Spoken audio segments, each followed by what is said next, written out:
আমরা তত্ত্বাবধায়ক সরকারের প্রতি সমর্থন জানিয়েছি, এখনো আমরা তাদেরকে সমর্থন করছি, কিন্তু সমর্থনের একটা সীমা থাকে। এখানে তারা সংস্কার করবে, সংস্কার চলমান প্রক্রিয়া, এই সংস্কার দীর্ঘদিন চলতে পারে না। অবিলম্বে নির্বাচন কমিশন এবং অবিলম্বে বিচার বিভাগীয় স্বাধীনতা, অবিলম্বে দুর্নীতি দমন কমিশন, অবিলম্বে প্রশাসনিক কমিশন গঠন করে একটা তাদের যে সংস্কার সেটা তারা তৈরি করে অবিলম্বে তারা নির্বাচনের তারিখ রোডম্যাপ দিতে হবে। নির্বাচনের রোডম্যাপ দিয়ে নির্বাচিত জনগণের নিকট, জনপ্রতিনিধির নিকট ক্ষমতা দিয়ে আপনারা তত্ত্বাবধায়ক সরকার বিদায় হন। আমরা চাই না আপনাদের বিরুদ্ধে আন্দোলন করতে, কারণ আমাদের আন্দোলনের ফসল হচ্ছে তত্ত্বাবধায়ক সরকার। তাই এই তত্ত্বাবধায়ক সরকারের মধ্যে যদি আবার ভোট ঢুকে সরিষার ভিতর, তাহলে এই দেশের জনগণ বিএনপি জানে কিভাবে সরিষার থেকে ভোট নামাইতে হয়।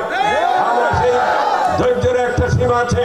তাই আমরা আশা করি আর দ্রব্যমূল্যের ঊর্ধ্বগতি, আইন শৃঙ্খলার চরম অবনতি এবং বিভিন্ন অফিস আদালতে এখন বেপরোয়া ঘুষ বাণিজ্য, এই সমস্ত কারণে জবাবদিহি সরকার, কারণ প্রত্যেক জায়গায় হাসিনার দোষরা বহাল তবিয়তে আছে। এই বিগত দিনে যারা অপকর্ম করেছে তারা এখনো বহাল তবিয়তে আছে। এদেরকে রেখে বাংলাদেশে কখনো সুষ্ঠুভাবে পরিচালনা করা সম্ভবপর হবে না। আমরা তত্ত্বাবধায়ক সরকারকে বলছি অবিলম্বে এই সমস্ত দোষরদেরকে আইডেন্টিফাই করে কিছু লোক বিতর্কিত তাদেরকে অবিলম্বে তাদেরকে বিদায় দিতে হবে, এবং যারা এবং কিছু অপকর্ম করছে তাদের কোনো সাক্ষী সনদের প্রয়োজন নেই, দ্রুত গতিতে তাদের বিচার আওতায় তাদের শাস্তি ব্যবস্থা করতে হবে। অনেকে এখন স্বপ্ন দেখে হাসিনা আবার ফিরে আসবে। যে দেশের নেত্রী তার লক্ষ লক্ষ নেতা কর্মীকে রেখে পালিয়ে যায়, এদেরকে কি বলে? বিশ্বাসঘাতক, মুনাফিক। আওয়ামী লীগকে হাসিনা নিজে কবর রচিত করেছে, আমাদের করতে হবে না।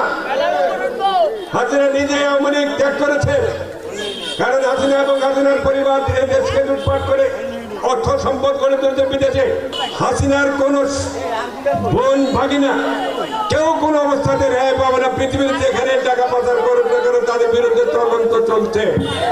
যতই বড় হোক, হাসিনাকে বাংলার মাটিতে এই সমস্ত অপকর্ম করার জন্য তাদেরকে একদিন এদেশের জনগণের কাঠ ঘোড়া বিচারের আওতায় আনা হবে ইনশাল্লাহ।